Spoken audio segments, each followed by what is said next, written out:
तर last time आपण जे 2 डेरिव्हेशन बघितलेले आहेत त्याचं जस्ट रिव्हिजन करूया थोड्या वेळात. शॉर्टमध्ये डेरिव्हेशन सांगतो ते कसं लक्षात ठेवायचं आणि त्याच्यानंतर आपण पुढचा पार्ट स्टडी करणार आहे. ओके, तर त्याच्यामध्ये लास्ट टाइम जे 2 डेरिव्हेशन आपण बघितलेले होते ते कुठले होते? Electric intensity due to charged wire. Electric intensity due to charged wire. Electric intensity due to charged wire. ठीक आहे. आता हे बघा, समजा अशा प्रकारे एक चार्जड वायर आहे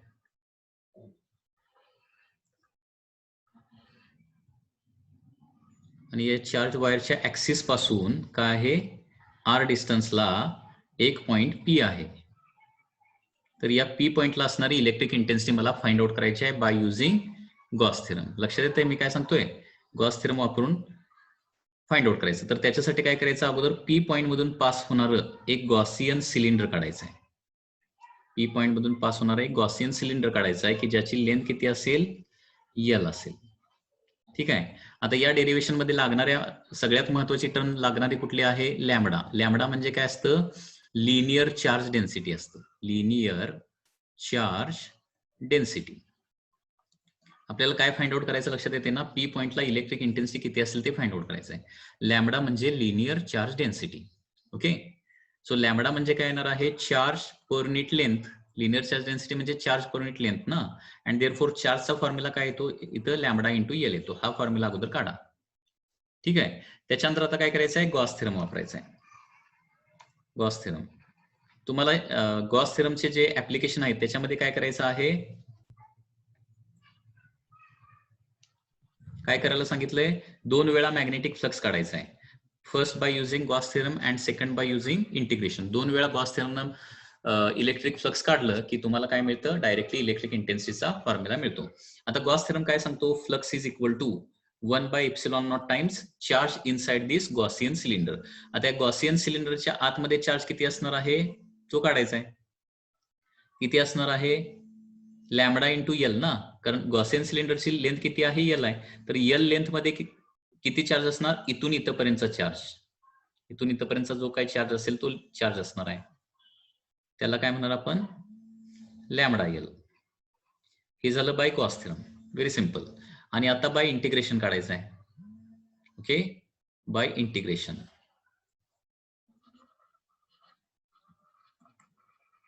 बाय इंटिग्रेशन. इंटिग्रेशन फ्लक्सचा फॉर्म्युला काय असतो? That is integration of E bar dot DS bar असतं ना, E bar dot DS bar. ठीक आहे. मग E bar dot DS bar म्हणजे काय लिहायचं? ई डीएस कॉस थीटा लिहायचं. बरोबर. परंतु इथं जो कर्ड सरफेस आहे त्या कर्ड सरफेसला आपण डीएस बारची डायरेक्शन जर बघितली आणि इलेक्ट्रिक इंटेन्सिटी डायरेक्शन बघितली, दोन्ही डायरेक्शन सेम येतात. अँड देअरफॉर काय येणार आहे? थीटा इथं काय येतो? 0 येतो. दोन डायरेक्शन, दोन वेक्टर. हे बघा, ई बार आणि डीएस बार हे दोन्ही वेक्टर क्वांटिटी आहेत. एरिया का आहे? वेक्टर क्वांटिटी आहे. हे अगोदर लक्षात ठेवा. इलेक्ट्रिक फील्ड वेक्टर, एरिया देखील वेक्टर. इलेक्ट्रिक फील्डची डायरेक्शन काय असते? अवे फ्रॉम पॉझिटिव्ह चार्ज असते. अवे फ्रॉम पॉझिटिव्ह चार्ज म्हणजे असे येणार. आणि एरिया वेक्टरची डायरेक्शन म्हणजे काय असते? एरियाला काढलेली परपेंडिक्युलर म्हणजे एरिया वेक्टरची डायरेक्शन. ही अगोदर लक्षात घ्या. एरिया वेक्टरची डायरेक्शन काय असते? एरियाला काढलेली परपेंडिक्युलर. आता इथं जर एरियाला आपण परपेंडिक्युलर काढली आणि इलेक्ट्रिक इंटेन्सिटी काढली तर दोन्हीच्या डायरेक्शन काय येतात? सेमच येतात. डायरेक्शन सेम म्हणजे थिटा 0. थिटा 0 म्हणजे कॉस 0. कॉस 0 म्हणजे 1. म्हणजे काय राहणार? इंटिग्रेशन ऑफ ईडीएस फक्त राहणार. ई कॉन्स्टंट आहे, बाहेर येईल इंटिग्रेशन ऑफ डीएस. आणि इंटिग्रेशन ऑफ डीएस म्हणजे काय? डीएस ज्या सरफेसवर आहे त्या सरफेसचा सगळा एरिया म्हणजे ई इंटू. आता सिलेंडरचा कर्व्ड सरफेस एरिया किती असतो? सिलेंडरचा कर्व्ड सरफेस एरिया असतो 2 पाय आर इंटू एल असतो. म्हणजे हे जे गॉसियन सिलेंडर आहे ते समजा इथून मी असं कट केलं आणि त्याची सरळ केली शीट, एक प्लेन शीट तयार केली, तर त्याची लेंथ किती येणार आहे? सरकमफरन्स एवढी लेंथ येणार 2 पाय आर. आणि दुसरी हाईट किती येणार आहे? L. So 2 pi r into L हा बाय इंटिग्रेशन झाला. तर हे फक्त इक्वेट करायचं आहे. E into 2 pi r 2 pi r L is equal to 1 by epsilon naught into lambda L. दोन्ही साईडचा एल एल कॅन्सल होता आणि इलेक्ट्रिक इंटेन्सिटीचा फॉर्म्युला काय येतो? 1 by 2 pi epsilon naught into lambda divided by r. Okay 2 pi इकडे गेलं 2 पाय epsilon not झालं आर अजून शिल्लक राहतंय ते आर डिनॉमिनेटरला घेतलेलं आहे. तर हे एक डेरिव्हेशन लास्ट टाइम आपण बघितलेलं आहे.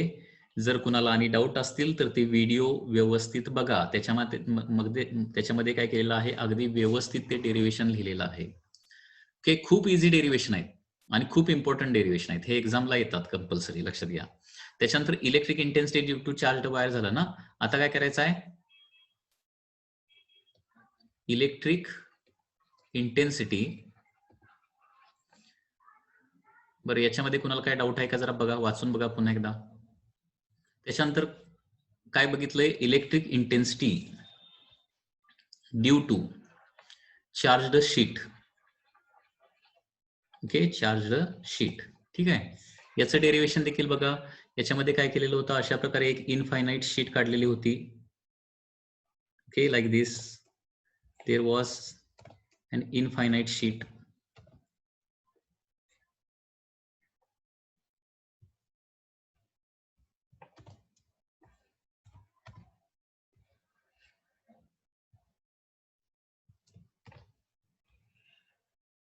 Okay this is charge plane infinite sheet आणि याच्यामधून काय केलेलं आहे अशा प्रकारे एक गॉसियन सिलेंडर काढलेलं आहे पासिंग थ्रू इट. लक्षात येते का बघा.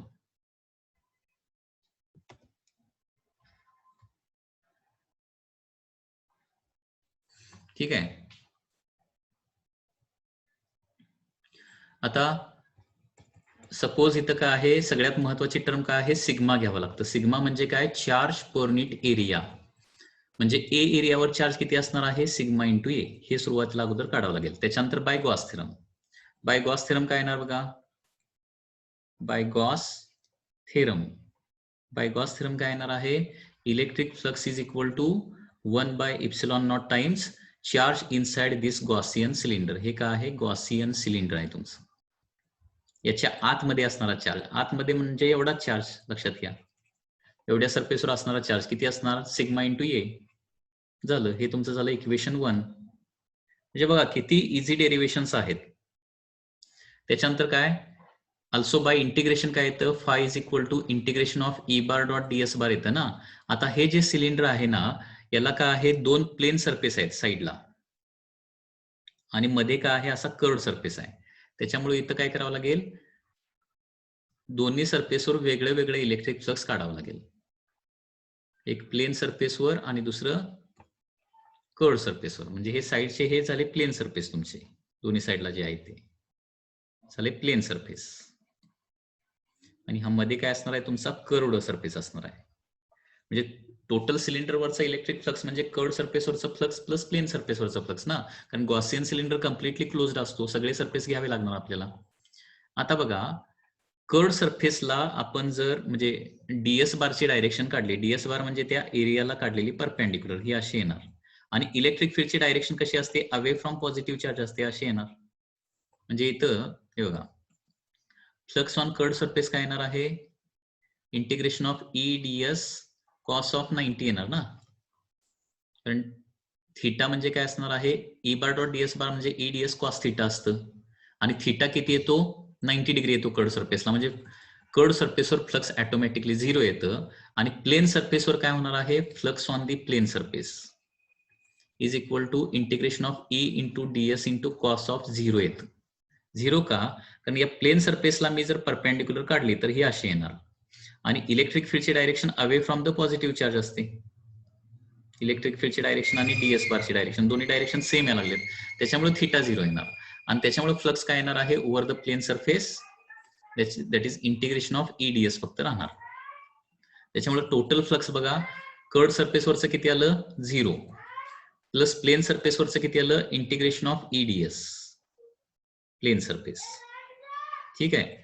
सो ई कॉन्स्टंट आहे इंटिग्रेशनच्या बाहेर होईल इंटिग्रेशन ऑफ डीएस. आता इंटिग्रेशन डीएस म्हणजे काय संपूर्ण surface area complete surface area बरोबर ना. कंप्लीट सरफेस एरिया म्हणजे प्लेन सगळा प्लेन एरिया. आता इकडचा एरिया किती आहे ए आहे हे डेरिव्हेशन मी सांगितलं. इकडचा एरिया पण ए आहे त्याच्यामुळे एकूण प्लेन सरफेसचा एरिया किती येणार आहे phi is equal to E into 2a येणार. हे झालं तुमचं दुसरं इक्वेशन सेकंड इक्वेशन. अशा प्रकारे फायचे 2 इक्वेशन मिळाले. Okay and therefore from equation 1 and 2 e into 2a is equal to 1 by epsilon naught sigma into A. So A from both side get cancel, and therefore electric intensity is given by formula sigma by 2 epsilon naught. Okay, हे असे derivation मी तुम्हाला सांगितलेले आहेत. हे पुन्हा याचे recording बघा, video बघा. अजून सबस्क्राईब केलेलं नसेल चॅनलला तर सबस्क्राईब करा. ठीक आहे. आता आपण पुढचा पार्ट बघणार आहे, that is electrical potential energy. Okay, this is also a very important part. Electric potential energy. Electric potential energy.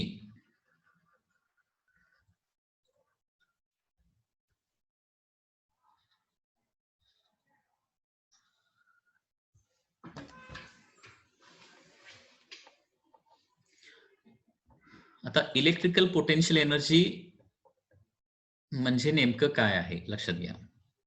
तर सपोज अशा प्रकारे एक 4 चार्जेस आहेत, Q1, Q2, Q3 आणि Q4. these are the 4 charges.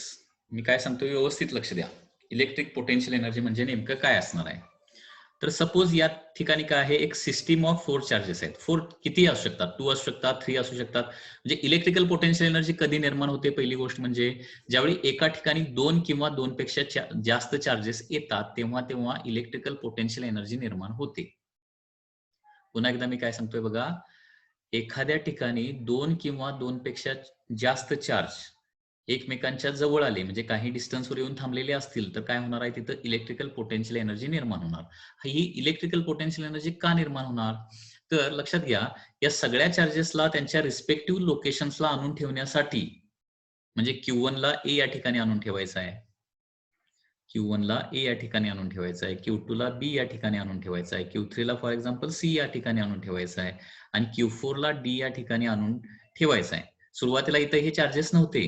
ABCD या पोझिशनला काय करायचं आहे, 4 चार्जेसला आपल्याला इथं आणून ठेवायचं आहे. आणून ठेवल्यानंतर, म्हणजे आणून ठेवण्यासाठी काय करावं लागेल, आपल्याला इथं काहीतरी वर्कडन करावं लागणार आहे. Without work done it is impossible. का पॉसिबल नाहीये, सपोज सुरुवातीला आपण इथं Q1 चार्ज आणूया. कुठे आणूया, A पोझिशनला Q1 चार्जला आणला. ठीक आहे. इथं फक्त पहिला चार्ज जो आहे त्याला आणण्यासाठी काय वर्कडन होणार नाही, वर्कडन इज इक्वल टू 0. त्याच्यानंतर A पोझिशनला Q1 चार्ज आला तर B पोझिशनला, आता बी पोझिशनला Q2 ला आणण्यासाठी वर्कडन करावंच लागेल. का, कारण Q1 आणि Q2 मध्ये रिपल्शन असणार. सपोज सगळे चार्जेस सिमिलर आहेत असं आपण ऍझ्युम करूया थोड्या वेळासाठी. Q1 Q2 मध्ये काय असेल, रिपल्शन असेल. Q1 Q2 मध्ये रिपल्शन असेल तर Q2 स्वतःहून तिथं येईल का, नाही. Q1 त्याला Q2 ला जवळ येऊ देणार नाही. आपल्याला काय करावं लागेल, बाहेरून एक्सटर्नल एजन्सीनं तिथं Q2 वर फोर्स लावावा लागेल, आणि फोर्स लावून तो B या पोझिशनला आणायला पाहिजे Q2 ला.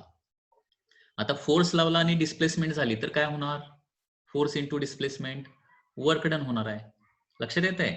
म्हणजे A या ठिकाणी सुरुवातीला Q1 ला आणला, आता B या ठिकाणी मला Q2 ला आणून ठेवायचं आहे, तर मला काय करावं लागेल, फोर्सफुली Q2 ला B या ठिकाणी आणून ठेवावं लागेल. मला काहीतरी फोर्स लावावा लागेल, काहीतरी डिस्प्लेसमेंट. आता Q2 नाही म्हणजे कुठं, म्हणजे B पोझिशनला सुरुवातीला नसणार आहे, तर सुरुवातीला कुठं असेल, Q1 पासून खूप कुठंतरी दूरवर असेल, म्हणजे फॉर एक्झाम्पल इन्फिनिटीला असेल असं ऍझ्युम करूया. म्हणजे Q2 ला इन्फिनिटी पासून खूप दूर अंतरावरून B या पोझिशनला आणण्यासाठी त्या रिपल्सिव्ह फोर्स विरुद्ध मला एक वर्क करावं लागणार आहे. ओके, ठीक आहे. सिमिलरली आता Q1 Q2 समजा A आणि B पोझिशनला आले, Q3 ला मला C या ठिकाणी आणून ठेवायचं आहे. Q3 ला मला C या ठिकाणी आणून ठेवायचं आहे, तर काय करावं लागेल, पुन्हा एकदा Q1 Q2 त्याला जवळ येऊ देणार नाहीत, कारण Q1 Q2 Q3 सपोज तिन्ही पॉझिटिव्ह आहेत. ठीक आहे, जवळ येऊ देणार नाहीत. मग पुन्हा एकदा एक्सटर्नल एजन्सी म्हणजे फॉर एक्झाम्पल मला काय करावं लागेल, Q1 Q2 चा जो रिपल्सिव्ह फोर्स आहे तेवढा फोर्स लावून मला C या पोझिशन पर्यंत त्याला डिस्प्लेस करावं लागेल, तरच ते C पोझिशनला Q3 येणार आहे, अदरवाईज येणार नाही. म्हणजे पुन्हा एकदा C ला तिथं, म्हणजे Q3 ला C या ठिकाणी आणण्यासाठी काय करावं लागेल, मला वर्क डन करावं लागेल. सिमिलरली Q4 ला देखील D या पोझिशनला आणण्यासाठी मला फोर्स लावावा लागेल, डिस्प्लेसमेंट करावं लागेल, म्हणजे वर्क डन करावं लागणार आहे. म्हणजे अशा प्रकारे लक्षात घ्या, एक सिस्टम ऑफ चार्जेस तयार करण्यासाठी एक सिस्टम ऑफ चार्जेस किंवा एक चार्जेसचं एक पर्टिक्युलर कॉन्फिगरेशन तयार करण्यासाठी नेहमी काहीतरी वर्क डन करावं लागतं. आता work is also a form of energy ना, वर्क देखील काय आहे, एक फॉर्म ऑफ एनर्जी आहे. मग केलेलं वर्क डन जे आहे ते कुठल्या तरी स्वरूपात तिथं कन्वर्ट व्हायला पाहिजे आणि स्टोअर व्हायला पाहिजे. तर झालेलं जे वर्क डन आहे ते कुठल्या स्वरूपात तिथं स्टोअर होतं, पोटेन्शियल एनर्जीच्या स्वरूपात स्टोअर होणार आहे. आणि चार्जेसला ज्यावेळी सोडून देणार त्यावेळी पुन्हा एकदा charges Q1 Q2 Q3 Q4 काय होणार, त्या पोटेन्शियल एनर्जीमुळे पुन्हा एकदा एकमेकापासून सडनली दूर जाणार आहेत, सोडून दिलं तर. आपण मी काय सांगतो लक्षात येते का? जसं आपण स्प्रिंगला कॉम्प्रेस करणार त्यावेळी आपल्याला वर्कडन करावं लागणार आणि ते झालेलं वर्कडन काय होणार, त्या स्प्रिंग मध्ये पोटेन्शियल एनर्जीच्या स्वरूपात स्टोअर होणार. त्याला काय म्हणतो आपण, इलॅस्टिक पोटेन्शियल एनर्जी म्हणतो. आणि स्प्रिंगला सोडून दिल्यानंतर काय होतं, पुन्हा एकदा ती पोटेन्शियल एनर्जी बाहेर पडते in the form of kinetic energy किंवा आणखी कुठल्या स्वरूपात असेल ती. म्हणजे मला सांगायचं थोडक्यात काय आहे, जेव्हा एका नंबर ऑफ चार्जेसची आपल्याला सिस्टम करायची असते, जेव्हा नंबर ऑफ चार्जेस एकमेकांच्या जवळ आपल्याला काही डिस्टन्सवर ठेवायचे असतात, त्यावेळी नेहमी आपल्याला वर्कडन हे करावंच लागणार आहे. आणि हे जे वर्कडन आहे तिथं काय होतं, त्या 4 चार्जेसमध्ये पोटेन्शियल एनर्जीच्या स्वरूपात स्टोअर होतं आणि यालाच आपण म्हणतो electric potential energy. Electric potential energy केव्हा निर्माण होते, ज्यावेळी एखाद्या ठिकाणी 2 किंवा 2 पेक्षा जास्त चार्जेस येतात तेव्हा. ओके, जेव्हा एखाद्या ठिकाणी 2 किंवा 2 पेक्षा जास्त चार्जेस एकत्र येतात तेव्हा तिथं इलेक्ट्रिक पोटेन्शियल एनर्जी त्या चार्जेस मध्ये स्टोअर होते. म्हणून इलेक्ट्रिक पोटेन्शियल एनर्जीची डेफिनेशन काय आहे बघा. Electric potential energy is defined as, okay, definition कशी आहे बघा. डेफिनेशन इज लाईक दिस. आता या नवीन स्टेट बोर्डच्या बुकमध्ये ती इलेक्ट्रिक पोटेन्शियलची डेफिनेशन व्यवस्थित दिलेली नाही आहे. ओके, ती व्यवस्थित डेफिनेशन काय आहे, कशी आहे बघा. आता electric potential energy is defined as the work required, electric potential energy, electric potential energy of system of charges. कारण 2 किंवा 2 पेक्षा जास्त चार्जेस एकत्र आले तरच पोटेन्शियल एनर्जी तयार होते ना. त्याच्यामुळे काय लिहिणार, electrical potential energy of system of charges is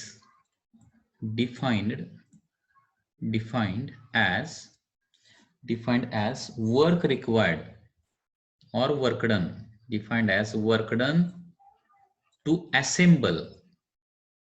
work done to assemble म्हणजे काय, तिथं आणून ठेवणे, तिथं आणून बसवणे, त्यांना असेंबल करणं म्हटलं जातं. Work done to assemble the charges, work done to assemble the charges from, work done to assemble the charges, work done to assemble the charges by bringing them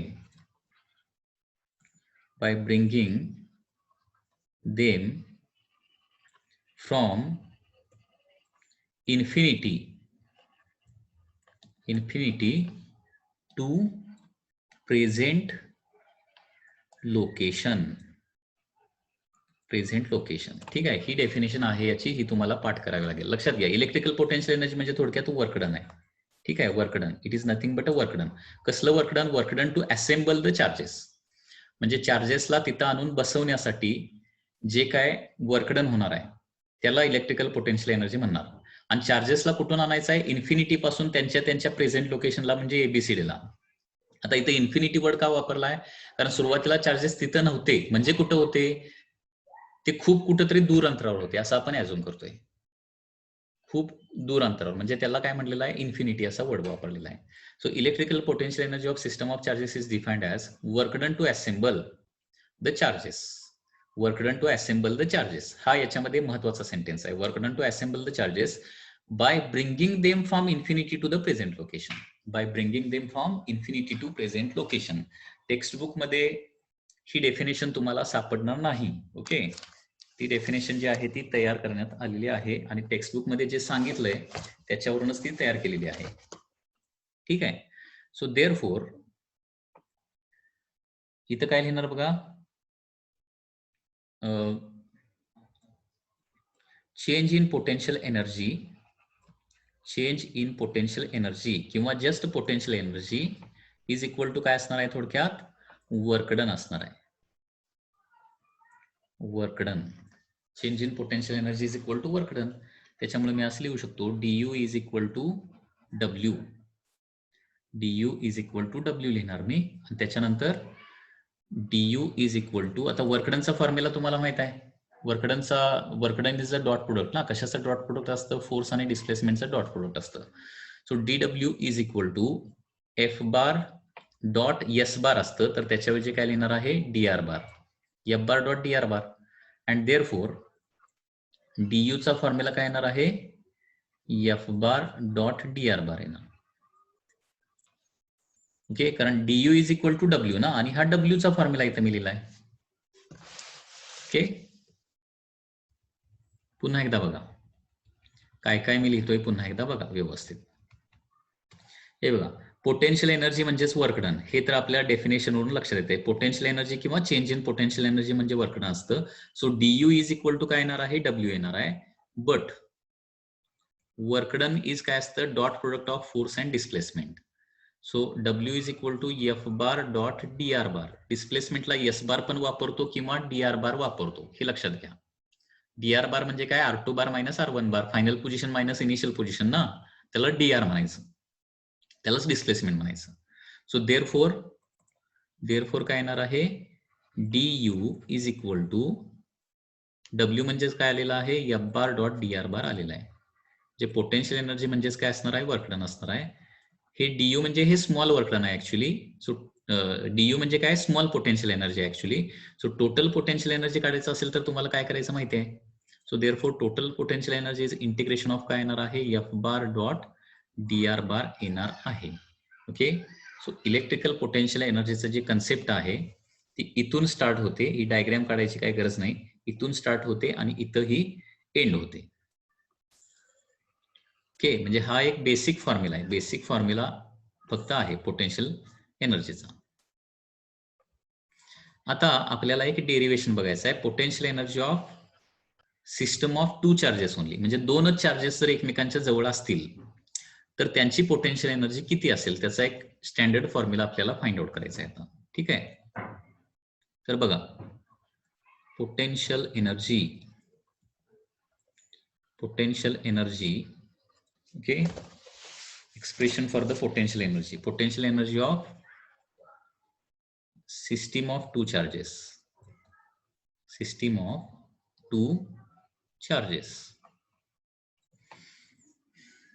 दोन चार्जेस असतील तर एकदा दोन चार्जेसची आपल्याला पोटेन्शियल एनर्जी मिळाली की आपण काय करू शकतो, त्याच्यावरून 3 चार्जेस 4 चार्जेस 5 चार्जेस एकत्र ठेवले तर पोटेन्शियल एनर्जी किती निर्माण होणार हे आपण फाइंड आउट करू शकतो. सपोज या ठिकाणी एक चार्ज आहे Q, कॅपिटल Q चार्ज, आणि त्याच्यापासून काय केलेलं आहे, त्याच्यापासून r डिस्टन्सला एक चार्ज ठेवलेला आहे Q0. म्हणजे इथं दोन चार्जेस आहेत Q आणि Q0. ठीक आहे, दोन्ही सपोज प्लस अँड प्लस आहेत, दोन्ही प्लस आहेत असं ऍझ्युम करूया. ठीक आहे, आता या हे दोन चार्जेस एकमेकापासून r डिस्टन्सला ठेवल्यावर त्याच्यामध्ये पोटेन्शियल एनर्जी किती निर्माण होणार हे आपल्याला फाइंड आउट करायचं आहे. ओके, याचं नेहमीप्रमाणे सेंटेन्स लिहूया. consider two charges capital Q and Q0 placed, capital Q and small q लिहूया, Q0 काय लिहायची गरज नाही इथं. capital Q and small q are placed r distance apart. Okay, consider two charges capital Q and small q placed r distance apart. इथं दोन charges आहेत. ठीक आहे, कॅपिटल Q आणि स्मॉल q r डिस्टन्स एकमेकापासून दूर ठेवलेले आहेत. तर यांची पोटेन्शियल एनर्जी आपल्याला फाइंड आउट करायची आहे. तर ती पोटेन्शियल एनर्जी आपल्याला कशी फाइंड आउट करता येईल हे लक्षात घ्या. तर याच्यामध्ये सुरुवातीला काय करूया, दोघांच्या मधला फोर्स काढूया, इलेक्ट्रिक फोर्स. त्याचा फॉर्म्युला तर तुम्हाला माहित आहे, त्याच्यासाठी आपण कुलोम्स लॉ वापरतो, बरोबर आहे ना, कुलोम्स लॉ.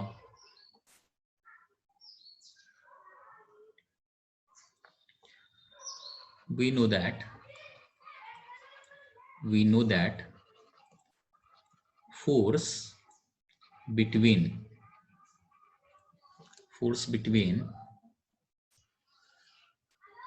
charges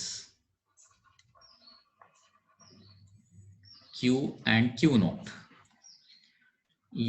हे काय येणार आहे बाय कुलोम्स ला येणार आहे 1/4πε नॉट इंटू क्यू नॉट लिहायची काही गरज नाही तर okay Q capital Q into small Q divided by R square. हा कुलोम्स लॉचा फॉर्म्युला 11वी मध्ये तुम्हाला झालेला आहे तो तुम्हाला माहिती असेल. दोन चार्जेस क्यू आणि म्हणजे Q1 Q2 असतील आणि त्यांच्यामध्ये सेपरेशन आर असेल तर फोर्सचा फॉर्म्युला असतो 1/4πε0 Q1 Q2 bye R square असतो. बरोबर आहे ना. ठीक आहे. म्हणजे प्लस क्यू या चार्जवर काय होणार आहे फोर्स ऑफ रिपल्शन ऍक्ट होणार towards right. This is the force acting towards right. याला वेक्टर फॉर्म मध्ये लिहूया आणि याला काय लिहूया वेक्टर फॉर्म मध्ये लिहायचं म्हणजे काय लिहायचं मॅग्निट्यूड लिहायचं आणि डायरेक्शन लिहायची. डायरेक्शन आर कॅप म्हणजे काय direction from left to the right r cap. ठीक आहे. So this is the force between the two charges 1/4πε0 Q divided by r square magnitude into direction is r cap. r cap म्हणजे काय असतं unit vector असतं माहित आहे ना. आता काय करूया या चार्जला काय करूया थोडंसं आपण डिस्प्लेस करूया towards right by very small amount dr. Okay very small amount न काय करायचं आहे याला डिस्प्लेस करायचं आहे towards left. Suppose very small amount. Suppose charge Q is displaced by कारण इथं वर्क डन होणार आहे ना चार्जला. हे बघा पोटेन्शियल एनर्जी कशी निर्माण होते या स्मॉल क्यू चार्जला आपण इन्फिनिटी पासून इथपर्यंत आणणार आहे. ओके आणि ते इन्फिनिटी पासून इथपर्यंत आणण्यासाठी होणार जे वर्क डन म्हणजेच पोटेन्शियल एनर्जी असतं. तर त्याच्यासाठी काय करूया अगोदर छोटीशी डिस्प्लेसमेंट करून वर्क डन किती होते ते अगोदर बघूया आणि मग त्याच्यावरून इंटिग्रेशन घेतलं की कंप्लीट वर्क डन येईल. Suppose charge Q is displaced by very small displacement dr, very small displacement dr bar against force कारण फोर्स ऑफ रिपल्शन काय करणार त्या क्यू चार्जला बाहेर ढकलण्याचा प्रयत्न करणार. आपण काय करणार आहे त्याला आत ढकलण्याचा प्रयत्न करणार आहे कारण इन्फिनिटी पासून इथपर्यंत आणायचं म्हणजे फोर्स ऑफ रिपल्शन बाहेरच्या बाजूला असेल आणि आपण त्याला आत ढकलत असणार आहे. Suppose charge Q is displaced by very small displacement dr bar against force. So therefore work done आता इथं वर्क डन होणार ना. वर्क डन काय होणार आहे हे स्मॉल वर्क डन होणार dw. ओके किंवा वर्क डन पेक्षा डायरेक्टली पोटेन्शियल एनर्जी लिहूया. Suppose Q is displaced by very small displacement dr bar against force. Therefore, change in potential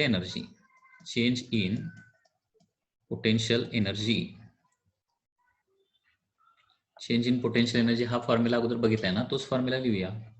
du is equal to f bar dot r bar. बरोबर आहे ना. हे बघा इथं formula आहे du is equal to f bar dot dr bar. Sorry पुन्हा एकदा बघा चेंज इन पोटेन्शियल एनर्जी काय होणार आहे du is equal to f bar dot dr bar म्हणजे वर्कडनचाच फॉर्म्युला थोडक्यात वापरलेला आहे. कारण फोर्स किती आहे f बार आहे डिस्प्लेसमेंट किती केली आपण dr बार. मग वर्कडन किती होणार आहे f बार डॉट dr बार वर्कडन होणार ना आणि वर्कडन म्हणजेच काय आहे पोटेन्शियल एनर्जी आहे चेंज इन पोटेन्शियल एनर्जी. ठीक आहे. अँड देअरफॉर यू म्हणजे काय असतं पुन्हा एकदा याच स्टेप येणार आहेत वरची स्टेप. यू म्हणजे इंटिग्रेशन ऑफ काय येणार आहे f bar dot dr bar येणार. ठीक आहे. So therefore U is equal to integration of f bar काय बघा 1/4πε0 Q into Q divided by r square r cap आहे डॉट dr बार आहे. ठीक आहे. आता बघा but r cap dot dr bar म्हणजे काय असणार आहे 1 into dr into cos of 180 येणार. हे कुठनं आलं? कारण ए बार डॉट बी बार म्हणजे ए बी कॉस थिटा असतं फॉर्म्युला माहिती आहे ना. ए बार डॉट बी बार म्हणजे ए बी कॉस थिटा. आता आरकॅपची मॅग्निट्यूड किती? युनिट वेक्टर आहे ना, तो 1 येणार. डीआर बारची मॅग्निट्यूड डीआर आणि आरकॅप आणि डीआर बार यांच्यामध्ये अँगल किती आहे बघा. हे बघा, आरकॅप आहे टुवर्ड्स राईट आणि डीआर बार कसा आहे? Towards left.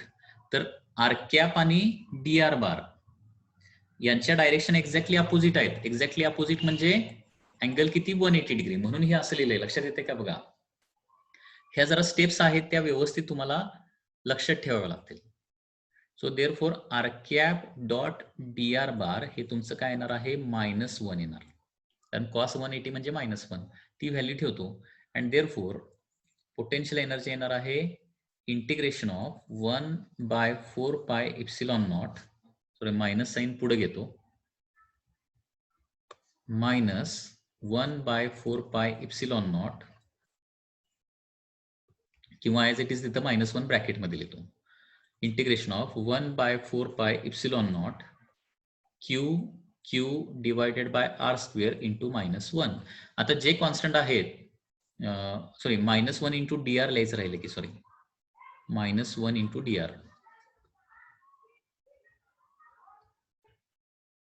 कारण 1 इंटू डीआर इंटू कॉस 180 म्हणजे डीआर तर लिहावं लागेल आणि कॉस 180 म्हणजे -1 म्हणजे मायनस डीआर लिहिलं इथं, minus DR. Okay, r cap dot DR bar म्हणजे काय येणार आहे? मायनस डीआर येणार आहे, कारण त्याच्याशिवाय इंटिग्रेशन घेऊ शकणार नाही.